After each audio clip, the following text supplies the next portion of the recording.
Halo, halo, halo. Selamat pagi. Eh, Kembali lagi saya Pak Selamat PH ingin menyampaikan beberapa catatan yang pernah saya koleksi sekian puluh tahun di bidang pendidikan. Pertama, saya mengamati bahwa pendidikan kita di Indonesia itu secara umum patuh kepada standar-standar yang dibuat oleh Kementerian Pendidikan. Ini sudah bukan barang baru ya, semuanya tahu gitu. Nah, apakah salah itu? Oh tidak. Kita bernegara tentu harus mengikuti tata cara aturan oleh pemerintah. Namun demikian menurut saya, pendidikan yang hanya mengandalkan pada standar atau mungkin kriteria atau mungkin prosedur norma-norma yang ada itu menurut saya kok tidak mencukupi gitu. Nah, kenapa tidak mencukupi? Karena kita punya peserta didik yang tidak semata-mata dia harus patuh mengikuti norma, standar, prosedur, kriteria, tetapi kita ingin anak-anak kita itu memiliki pemikiran-pemikiran yang tidak semata-mata mendasarkan pada standar. Karena prinsipnya sekolah itu obsesinya bukanlah semata-mata untuk memenuhi standar, tapi kalau bisa melebihi standar itu sendiri. Maka pendidikan itu yang saya lihat selama ini ya, fokus pada pemenuhan persyaratan-persyaratan yang ditetapkan oleh kementerian atau juga pemerintah daerah gitu. Nah, menurut saya itu perlu dilengkapi, yaitu anak-anak kita itu mesti kita fasilitasi agar supaya rasa ingin tahunya, in English they call it curiosity, itu tinggi gitu. Karena apa? Karena kalau anak-anak itu rasa ingin tahunya tinggi, itu implikasinya beberapa. Yang pertama, kalau rasa ingin tahunya tinggi, dia akan imajinatif, kreatif, inovatif, inventif, cara berpikir alternatifnya juga banyak, berpikir diversifikatifnya juga banyak. Nah, sehingga dia akan kaya alternatif untuk menghadapi lingkungan, ya, baik yang mikro, meso, makro, dan juga tentu global juga. Pada dasarnya kita mendidik anak itu kan bukan cuma ya, tapi menurut saya kok bisa dipilahkan menjadi tiga. Dan itu sudah dalam berbagai literatur itu ada semua sejak dulu. Kita mendidik anak itu kan supaya bisa mengolah lingkungan fisik. Kita punya tambang, punya migas, punya batu bara, punya pertanian, punya tanah yang subur untuk bertani, perkebunan, perikanan, peternakan. Ini adalah lingkungan-lingkungan fisik yang semestinya anak-anak kita latih, kita didik, kita ajar agar supaya dia bisa mengurus lingkungan fisik, ya. Karena apa? Kalau tidak ya diurus oleh orang lain. Sekarang saja Anda tahu kok faktanya, siapa yang mengurus tambang, siapa yang mengurus migas, siapa yang mengurus batu bara, siapa yang mengurus perkebunan. Nah, itu semua contoh-contoh bahwa kita ini bangsa Indonesia, generasi muda kita perlu kita didik, kita latih agar supaya anak-anak kita itu bisa mengurus lingkungan fisik, hal-hal yang sifatnya fisik material. Karena ya kita hidup di dunia ini, siapa sih yang tidak cari material ya, karena material itulah yang menghidupi kita semua. Tanpa material, tanpa fisik itu kita tidak bisa menjalankan kehidupan kita secara memadai maksud saya. Nah, karena itu pada dasarnya sejak anak-anak itu mesti harus kita akrabkan dengan lingkungan fisik agar supaya kelak itu anak-anak kita bisa mengolah apa-apa yang di lingkungannya fisik. Tapi juga kita juga hidup ini ya dilingkungi oleh kehidupan lain, hayati. Kita punya hewan, segala variasinya, punya tumbuh-tumbuhan, punya jamur, punya bakteri, virus, dan sebagainya. Ya itu semua adalah bersifat hayati kehidupan, dan kehidupan itu dimanfaatkan oleh manusia untuk menghidupi dirinya. Maka Anda harus sadar bahwa manusia itu bisa hidup itu karena memakan kehidupan lain. Jadi jangan pernah bilang bahwa harimau itu buas, binatang buas. Ya lebih buas mana daripada manusia. Manusia kalau harimau hanya makan daging tok. Kalau manusia itu makan segala jenis daging, kambing, ayam, kerbau, sapi. Lalu juga ya jamur, juga tumbuh-tumbuhan, macam-macam, sehingga kita ini seringkali menuduh harimau binatang buas. Manusia lebih buas daripada harimau, dan bahkan tidak hanya kehidupan lain di luar manusia, kadang ada yang manusia memakan manusia. Itu Anda ikuti berita-berita yang sudah sangat menjamur, yaitu koruptor. Itu kan sebenarnya dia itu bisa bahagia karena tega memakan orang lain itu. Tentu bukan fisik yang dimakan ya, tapi kehidupan orang lain itu dia makan sehingga orang lain itu hidup sengsara. Kok bisa-bisanya koruptor itu bahagia atas penderitaan orang lain? Loh, itu kan aneh ya Mas hidup ini, ya Kak. Nah kadang-kadang begitulah.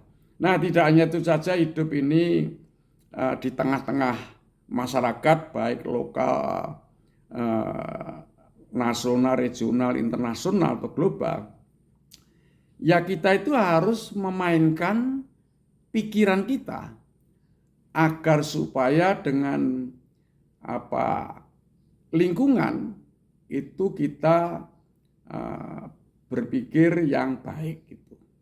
Ya, kita bagaimana mempersepsikan diri kita agar supaya dengan lingkungan yang ada di sekitar kita ini kita bisa harmonis, karena pada dasarnya hidup ini penuh dengan persepsi, penuh dengan tafsiran, penuh dengan bahasa metaforik itu sudah jelas sekali ya, bukan, sehingga saya tidak percaya kalau hidup itu lalu hitam putih, oh enggak ada. Hidup ini lebih ke arah kepada bukan dikotomi, bukan dwikotomi, trikotomi, caturkotomi, tapi hidup ini lebih cenderung spektrum. Spektrum itu ya sini-sini gitu. Itu spektrum ya.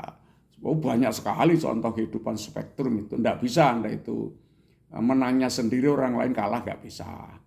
Lalu kita itu juga secara garis besar juga sering mengatakan hidup itu ya laki-laki perempuan, enggak juga. Ada juga yang separuh-separuh, seperempat itu. Prinsipnya hidup ini merupakan spektrum, karena itu kita harus sadar sepenuhnya bahwa keluasan-keluasan dalam beradaptasi dengan perubahan-perubahan yang tidak pernah berkesudahan, dan perubahan itu selalu bersemi tak bertepi, maka yang dibutuhkan adalah bagaimana kita menjadi orang yang luas, yang siap kali dihadapkan hal-hal yang berbeda. Persepsi kita itu haruslah dalam konteks ekosistem, jangan menangnya sendiri. Ya, kalau dalam bahasa Jawa, aku tahun 50-an sudah mendengar itu, urip orang mung saenake cangkemmu dhewe ngono lho.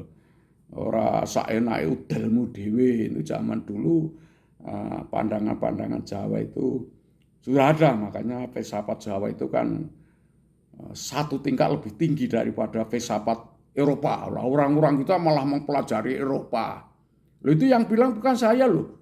Yang bilang itu Profesor Magnesius Eno, profesor di Universitas Filsafat Universitas atau Sekolah Tinggi Filsafat, Diarkarya, beliaunya yang bilang. Beliaunya itu kan orang Jerman lalu pindah ke Indonesia, pertama tinggalnya cukup lama di Jogja lah gitu. Nah, beliaunya yang mengatakan bahwa filsafat Jawa itu satu tingkat lebih tinggi daripada filsafat Eropa. Tapi orang kita kan seringkali mendudukkan diri sebagai manusia inlander. Inlander itu mendudukkan diri lebih rendah daripada bangsa-bangsa lain. Padahal realitasnya tidak gitu. Tapi kalau orang sudah seperti itu ya apa boleh buat resikonya. Ya kita harus menjadi Mister Penurut, mengikuti sana, mengikuti sini, lalu kita tidak punya jati diri keindonesiaan. Sehingga kita ini, aku sudah sering kritik lah sejak puluhan tahun yang lalu, kenapa ya pendidikan di Indonesia tidak mengindonesia. Meskipun aku ada dosanya dulu. Karena aku waktu itu kan perintah undang-undang nomor 20 tahun 2003 tentang itu pasal 52 ayat 1, 2, 3 tentang sekolah bertaraf internasional. Kebetulan saat itu sayalah yang membidani. Ya karena sayanya diperintah oleh kementerian untuk supaya merealisasikan Undang-Undang nomor 20 tahun 2003 itu namanya sekolah bertaraf internasional. Kan dikritik mati-matian, akhirnya dibatalkan di MK. Ya tak? Nah setelah dibatalkan di MK sebenarnya ya nggak masalah, hidup ini tidak ada harus-harusan ini kok, harus ini harus itu. Cuma sayangnya padahal sekolah bertaraf internasional itu sekolah Indonesia yang ditambahi X cuma gitu aja, itu dipersoalkan. Tetapi sekarang sekolah-sekolah asing membanjiri Indonesia, nggak dipersoalkan itu. Itu yang saya cermati, loh gimana sih, maunya gimana? Orang sekolah bertaraf internasional itu hanya sekolah Indonesia plus X, itu dituduh tidak nasionalisme. Tapi sekarang sekolah asing banjir ke Indonesia, bahkan Peking University mulai dari TK sampai nanti nggak tahu S3-nya di Bali sudah beberapa perguruan tinggi asing, Australia, Cina, juga di Tangerang dan sebagainya. Itu tidak pernah dipersoalkan. Sekarang membanjiri Singaporean School, Indian School, Gandhi School, lalu juga Australian School. Ya JIS sudah lama kalau JIS itu di Jakarta itu. Lalu sekolah Turki, wah ini juga membengkak sekolah Turki itu. Di Semarang dulu dimulai Jawa Tengah, lalu sekarang di DIY Jogja ini juga ada di Jalan Wates sana. Bayarnya mahal-mahal, dipersoalkan. Nah dulu waktu kita punya sekolah kita sendiri saja dipersoalkan. Nah saya tidak mengatakan harus salah, benar enggak. Tapi kalau perlu kita itu haruslah relevan dengan situasi. Ya kalau perlu konsisten gitu. Nah oke. Nah ini yang saya sampaikan tadi bahwa pendidikan di Indonesia itu janganlah hanya patuh kepada apa-apa yang distandarkan. Tapi marilah kita didik anak-anak kita itu supaya bisa menghasilkan gagasan-gagasan baru, ide-ide baru, tidak meniru asli, tidak replikasi. Dan itu modal dasarnya adalah rasa ingin tahu yang tinggi dari anak-anak kita itu. Jadi sebenarnya kalau Anda itu punya anak, itu rasa ingin tahunya tinggi, wah sudah berhasil. Tapi kalau Anda itu masih menyuruh anakmu, oh belajar, waktunya belajar, gagal. Menurut saya, karena Anda tidak mampu membuat anak kita itu sadar bahwa sekolah itu sebenarnya adalah untuk masa depan dia sendiri. Karena cepat atau lambat orang tuanya makin tua dan akhirnya mati, dan mereka harus hidup sendiri, mandiri. Nah ini yang kadang-kadang mungkin di luar bahasan-bahasan pendidikan, tapi menurut saya itu amat penting sekali. Itu barangkali yang bisa saya sampaikan ya. Mungkin terlalu singkat, tapi kalau ingin dielaborasi, wah panjang lebar. Assalamualaikum warahmatullahi wabarakatuh.